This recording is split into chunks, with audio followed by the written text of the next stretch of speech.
Hello. Hi, my name's Rebecca. Hey, how you doing? I'm doing well.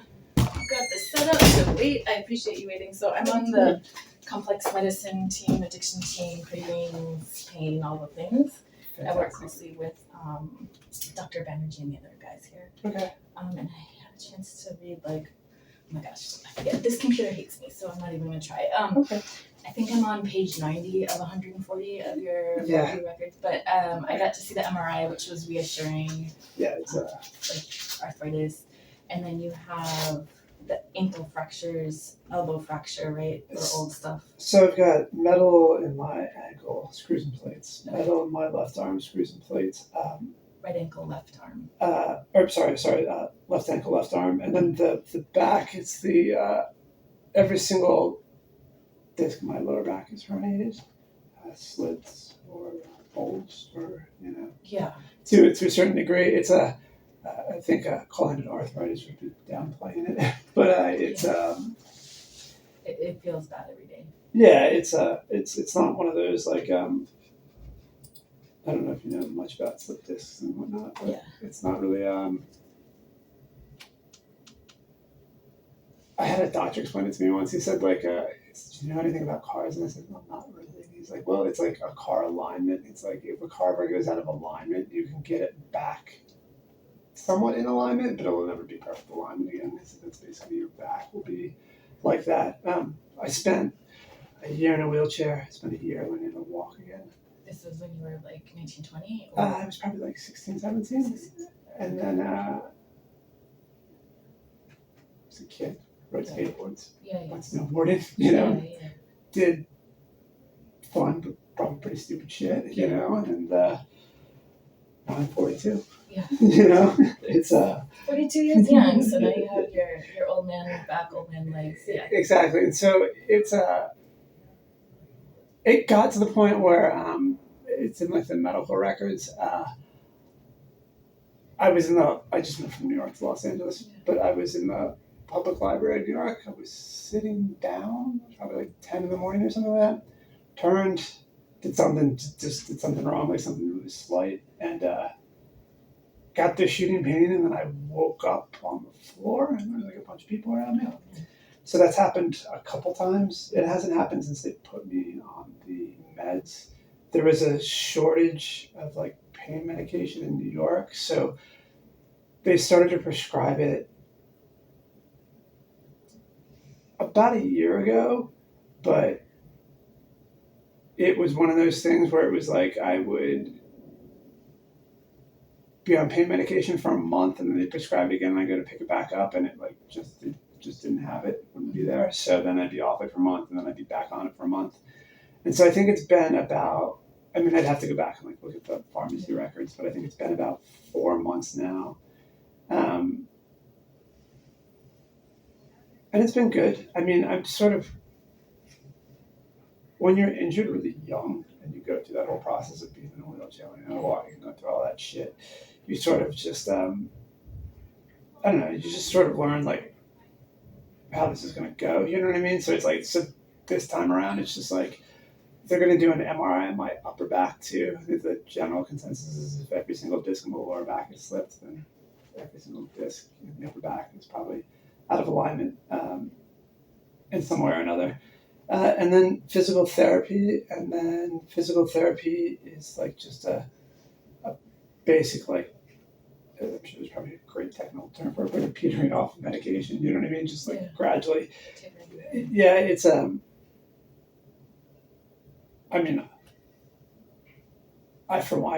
when you're doing physical therapy, there's no way you do physical therapy without pain medication. It'd just be idiotic. You just rehurt yourself again. But that's sort of just what I'm looking at now. Is just sort of doing another MRI, doing physical therapy, and just like gradually taking it down to something that I can take on that. Yeah. So, there's 100 different things to consider, and one of them is here we use the buprenorphine for chronic pain management of this kind of way. And I think your doctors were talking to you a little bit off and on about that. It's when I was in the hospital, I was on a morphine drip for a couple months, 5, 6 months, something like that. and then like off of that again. I don't. Sorry, when you were this is back when you were 16, Yeah, 17. Okay. yeah, and then as far as like so after that, it's like like I've like re-injured an injury like Yeah. I mean countless times. You know what I mean? It's just like one of those things. So it's just like every time I would re-injure an injury, it would just like we would just go through the same routine of like here's the pain medication, take the pain medication, uh, limit activities. You know what I mean? And then start to build. Back up. Yeah, and then you know what I mean, and then I would maybe make it 6 months, another year. I mean, it's just sort of like there's. Yeah, I mean, with chronic pain after trauma, there's arthritis, and then there's also the pain signals in nerves and parts of your brain that have been sensitized to pain. Yeah. So it's very common to have chronic pain come and go like waves. Yeah, it's also just one of those things where it's just like, it's just that type of injury. You know what I mean? You're the car that will never be aligned again. That car is going to get knocked out of alignment. Like, you know what I mean? Yeah. Again and again. So it's just sort of like, having been through the same thing for like 20 years, I'm like not really like an experimental pain medication kind of guy. It's just like, luckily, yeah, these are this works. well-studied Yeah, medicines. it's pain medication. I get the risks involved with it, but at the same time too, it's just like my goal is not to be on pain medication. My goal is just sort of to get me through it so I can go back to being normal again, which is the ideal thing. But and you can do that on any of these medicines. Yeah, it's just they've put me on every single different one you can ever imagine. I mean, It seems like you haven't tried buprenorphine though. I just like to stick with just tried and true and just it works. Yes. I've been on it now for 4 months consistently and I haven't woken up on the floor with a bunch of people around me. Yes, and what I'm saying is we're not offering the oxycodone, Okay. so that's the option is to taper down off of it and not be on any of the controlled substances or be on the buprenorphine for the pain management. I don't know what that is. That's Suboxone. Um, Buprenorphine. Suboxone. I don't know what that is. Okay, so when I was going through the chart, it seemed like they had talked to you a couple times, but obviously I wasn't there, so I don't know. But it's a controlled substance just like oxycodone or Percocet or Norco or all the other ones. It's in a class that's safer than all those other ones. It works on the same part of the brain that all of opioids work on to modulate pain and modulate suffering. What's it called? Buprenorphine. Do you know how I spell that? Buprenorphine. Buprenorphine. There you go. And then you can say for chronic pain.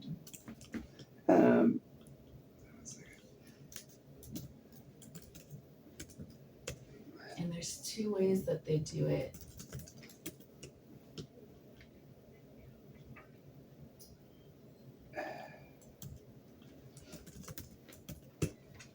So there's a patch that we use for chronic pain, and then sublingual tablets that we use for chronic pain. Well, it says right here that it's treatment for opioid addiction, but I don't have opioid addiction. Right. So that buprenorphine for chronic pain. Thanks.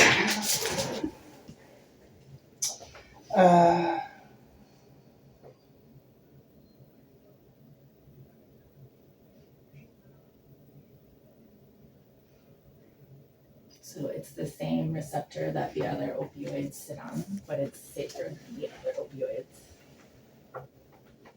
There's been no overdose deaths on buprenorphine. There's been overdose deaths on every single other opioid you can possibly imagine. Yeah.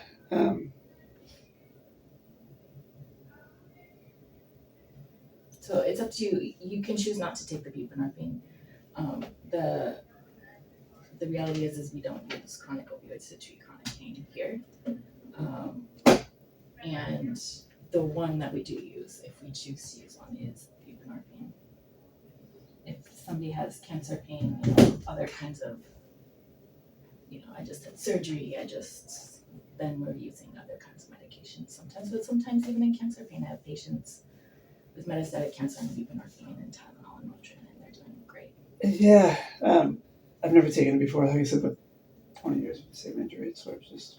Yeah. You don't do what's normal. It's like, it's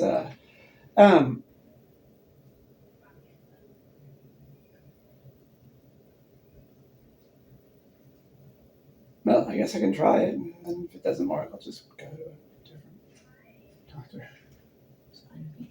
And then I know Dr. Banerjee had prescribed a week of Adderall. I have never seen Adderall refilled in our psychiatry clinics. They usually use Strattera.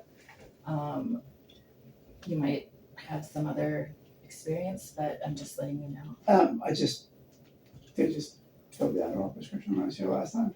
Dr. Banerjee did. He's the only doctor I've ever met that's ever done that. So I'm just letting you know, when you go to psychiatry, even on their voicemail, they're like, we do not fill stimulants for ADHD here. You might encounter somebody that does, but I have yet to meet that person. I've been on the same medication for over a decade. Also, I totally understand that. And I'm just letting you know this other thing is also true. So they tend to use other medications for adults with ADHD. Yeah, I don't think I'm going to switch off my normal medication of a decade. Yeah. Just because of that. Seems a bit silly. That's fair. What did you hear in this conversation? Yeah,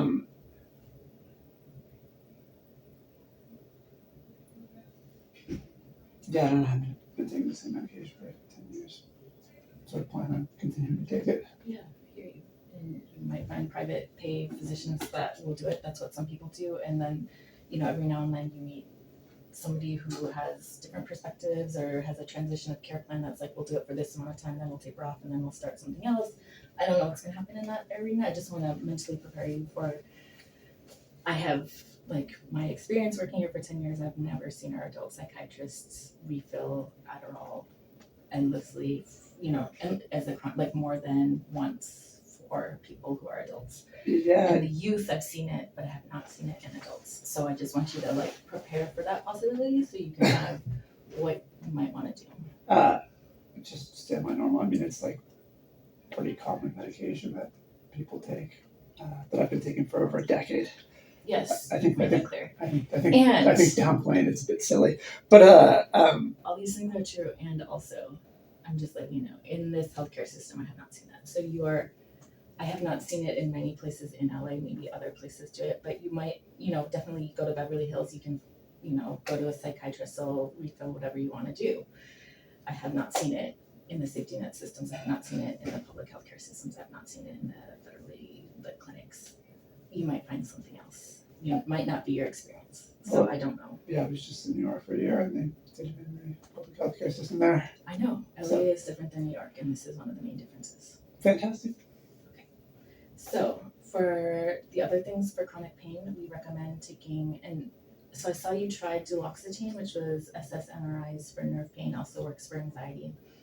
Yeah, I don't know. I don't remember taking that. If I did take it, obviously it didn't work or do what it was supposed to do. Okay. It is good for nerve pain. All of these medications, I'm not sure, the expectation is that they help improve your functional life a little bit more. So it sounds like in the past anxiety had been a problem, or maybe not, I don't know. They had me on, is it Xanax? Is that what it is? Yeah, they had sometimes been using that as well. Yeah, I think that's what they had on for anxiety that I took. I can't remember how often I took that, but I haven't taken that in a while. Okay, but you don't remember Cymbalta, duloxetine? No. If it was prescribed, and it either didn't work or didn't have whatever, it just didn't work. Okay, because that's the one we usually use for especially for people that have nerve type pain and anxiety or depression. So we would recommend retrying it. It doesn't sound like, I couldn't see what happened in your chart. It looks like it was prescribed, but it never made a mention of then you tried it and this is what happened. So I don't know, maybe you didn't pick it up or maybe you didn't get tried. I don't know. Yeah, I don't really remember, how that worked. I know my primary care doctor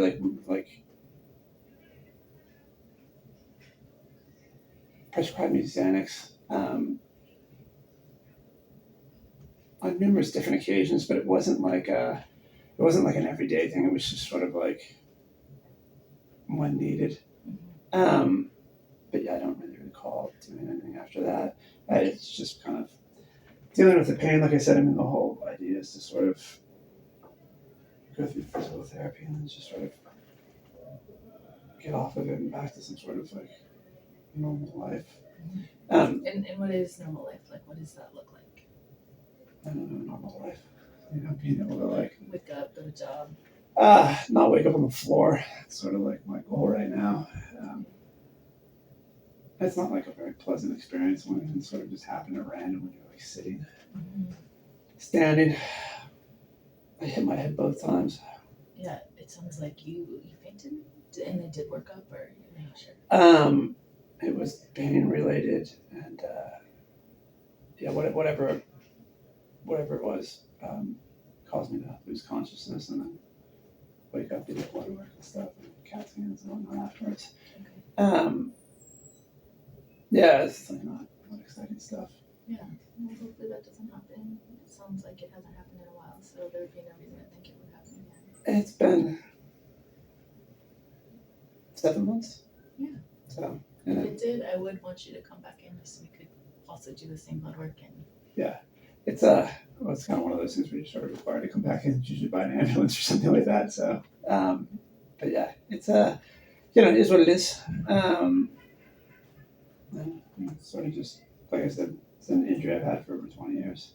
I probably could have taken better care of it when I was younger. I didn't. Well, I expect. Have you been listening to some of the podcasts that have come out on chronic pain, or some of the like? No, Newer... it's never really like.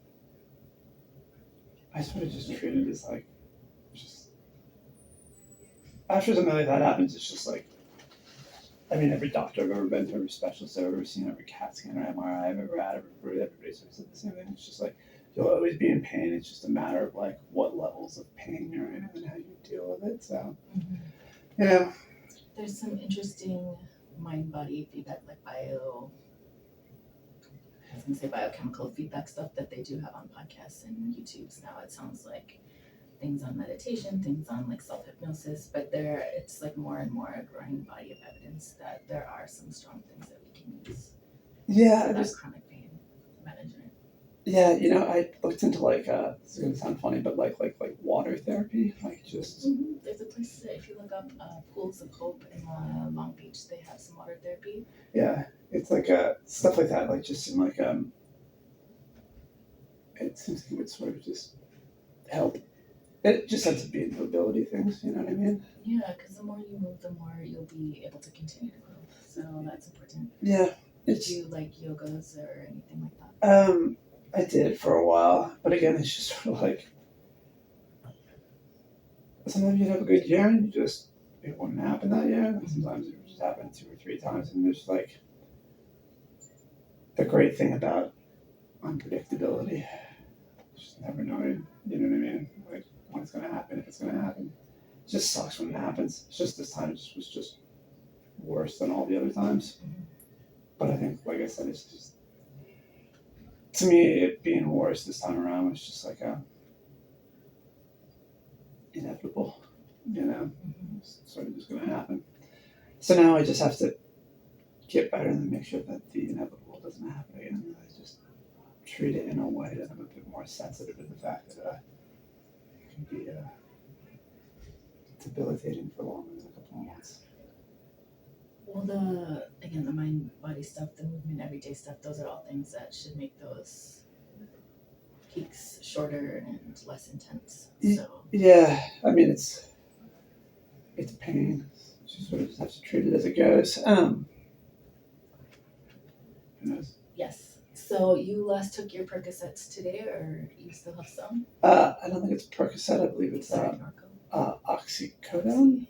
I took some this morning. Okay, so the buprenorphine, I would stop. You don't have any more tablets of the oxy, or you still have a few? I have enough to last me like another couple days. Okay. So your choice to when to start. Usually people start the buprenorphine 12 to 24 hours after their last oxycodone. So for example, you could not take any more oxy and then take the first buprenorphine tomorrow. Okay, so basically when I stop with the pain medication that I'm on, then I wait 12 hours, and then I start the next one up. It goes under your tongue. It's a unique one.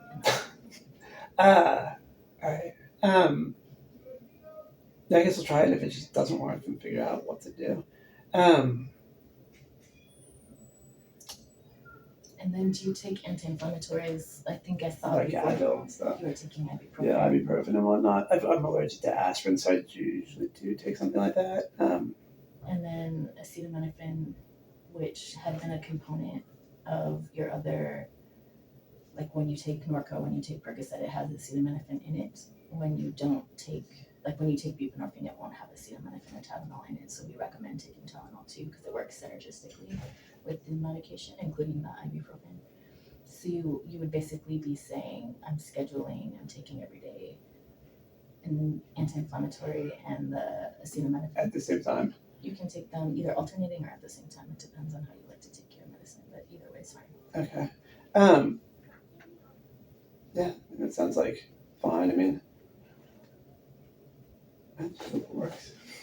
I mean, I think really understanding what works, right? Like, so it's not, nothing's going to take away your pain all the time forever, right? So it's going to. But so that's sort of kind of what I was saying, like with the whole thing, like when you go back and like look at the like 20 years of medical records, it's always just been one of those things where it's just like an injury occurs and then I'm on medication for at the shortest a month, at the most 3 months, and then I'm off it again, until the next time it happens, and then I'm, it's the same thing whether it's a month or 3 months or whatever. So this is the longest I've actually ever been on pain medication. You know what I mean? Yeah. So in general, our short courses of opioids that we're thinking are like a week, Yeah. Even a couple of days is usually what we're using. Yeah. So the fact that even just a month it's a long time to be on opioids. It changes how your brain perceives pain. It makes your body more susceptible to pain and feel it more, even just those months of being on a morphine drip probably changed your brain architecture. Well, yeah, that shit was crazy. It's I don't know if you've ever been on a morphine drip before, but you just like people coming and going. It's just like a thing that sort of just you're like swimming in magic. Don't really know, like all that stuff. I've always sort of just like it's just something that happened, something that I've dealt with. So my way of dealing with it has always just been to like deal with the pain with medication, and then when the pain's at a point where I can deal with it without medication, to do it that way. I just find it's the difficult thing with pain medication is just that it doesn't really lead to a super productive life. So in order to be productive, I need to not. This is what's great about buprenorphine is people are on this and they tell me they feel clear-headed. So people who use it when, they're using heroin, for example, they tell me, I feel like my old self before I started using drugs. I don't feel high, I don't feel sleepy, I don't feel, triggery. I just feel clear-headed and like my normal everyday self. So that's the aim for you, you feel like you can do all the things you normally would do. That's sort of like to get to that point, it's just like I've not been in physical therapy isn't like longer than like 6 months. It's a long time. Yeah. But the stuff you learned before you can still do at home, Yeah. And look at the Pools of Hope in Long Beach. I have not personally gone there, but they do, aquatic therapy and stuff like that. Yeah, it just needs to like, when you've done it so many times, it's just like, well, I can go and do like the rubber bands again and all that fun stuff, but then I'll just go, when I get injured, it just goes right back to where it is again. So this time around, it was just like, well, at 42, maybe I should try something that's like slightly different in my hopes that it has a different result, which seems kind of logical, right?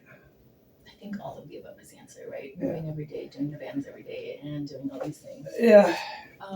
With the buprenorphine, going back to this, it's a very, very powerful medication. Most people do fine with the 2 milligram tablets, which is what I'm prescribing. Okay. It's extremely, it's more powerful for pain than what you have been taking. If you feel any untoward side effects, like I'm a little sleepy, I'm a little groggy, whatever it is, you can always break it in half and break it in half again. It's extremely safe. So if you feel like, hey, this helped, but it didn't last long enough, you can take another one during the day. So you can kind of taper this medicine to the effects that you're looking for. I mean, so as far as effects go, it's just not in pain. Yeah, that's the goal. Sort of just, yeah. I literally have had people tell me that they started this medication, it works gorgeous. They, they're like, I'm living a whole new life now. Yeah. And that's the aim. But every now and then I get somebody who's like, I took it, I felt extremely sleepy, you know what I mean? So I don't know where it goes for any one person. I just know the majority of people do really, really well on it. And for the ones that we have to kind of tinker around with the dose to find what works well for you, we'll tinker around with the dose and it's fine. Yeah, I mean, if you look at the medical records, I mean, I've literally, at some point, it's always just been something, you know what I mean? They've always like, oh, we just tried something different. So we'll try it. Okay, sounds good. Medicines in the pharmacy. You picked up meds down there before. Yeah. No problems with the insurance or anything. You seem fine. Okay. And you have the Narcan at home. We always give Narcan for everybody all the time. I don't know what that is. Oh, they didn't give naloxone? I don't know what that is. It's a rescue for opioid overdose. We just recommend everybody have naloxone. Sure. I mean, I just, yeah, I mean, like, being on the medication just seems kind of, I guess, just normal to me. So, Yeah. I don't, you know. I mean, this is kind of like the selection bias, right? The people who have problems don't come back because they're not speaking anymore, right? So Yeah. like everybody who's here speaking to me is like, I've never had any problems. Well, it's, So you know. this medicine is safe, no overdoses. But I also just give it because we're in Los Angeles and there's a lot of overdoses in Los Angeles. So you might be on the street or your neighbor or who knows. So the naloxone is a rescue for opioid overdoses. Yeah, I don't do drugs or drink or, I rode a skateboard for a while. That's kind of. Yeah. Well, I mean, that's why I say it's not just for you, it's for Yeah, I get it. It's everybody else. Like I just had a patient be like, I've seen 5 people die in front of me in downtown LA and I wish I had it, right? So it's more like for a community benefit. Sure. I don't know how to use it or what it is, but It's a nose spray. You have instructions on there. It's pretty obvious. Okay. Okay. What questions do you have for me? No, that's about it. I need to figure out my ADHD medication. And then you have ibuprofen still, or you get it from the dollar store? I don't have any ibuprofen now. Were you using 400 milligrams? You remember? I can check.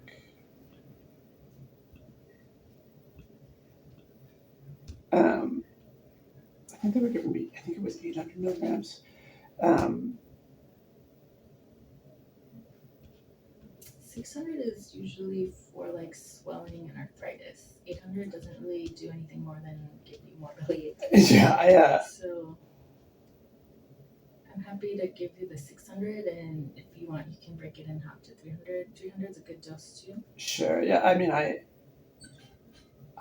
don't remember what the, sorry,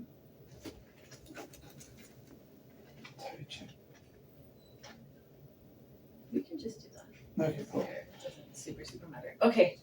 And then you have, I know, a follow-up with my team planned. I think it's in a couple of days. Sure. So I'm not sure. We can space it out a little bit to give you more time to see how this medication is. Yeah, I think that would probably make sense. It's it was just really unclear. I just got a message from somebody that said their name was Olga, and there was like no indication of like a last name or where they were calling from.